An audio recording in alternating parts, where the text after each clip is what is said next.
নুনতেরেশ আর মিটটা রান্না করবো। দেখতে পারলাম কতটুকু তেল দিছি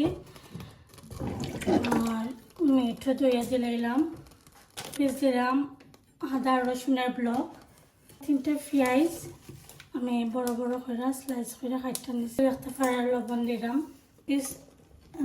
তেজপাতা দিলাম, 4 টুকরা দারচিনি দিলাম, আর 5টা লং,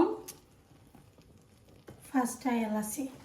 তো এখন এক সাইডে দিয়ে রাখি দিব, রান্না দেওয়া দেখা এটা আস্তে আস্তে মাংসটা মজো অটোমেটিক পানি বাড়িব। তো আস্তে আস্তে ও কিছু হলুদের পাউডার দিলাম আমি 1 টিস্পুন, মরিচের পাউডার দেখতে পারে আমি 1 টিস্পুন দিয়া আরও তোরা একটু দিব,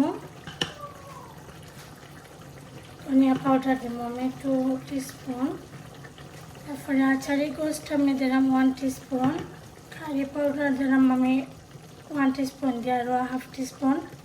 এখন আমি এটাকে মিক্স করে দিলাম। পরে পেঁয়াজে রাখছিলাম ভেন্ডি, ওটাও আমি দিলাম। এটার মধ্যে আমি বেশি জল দিতাম না, তোরা একটু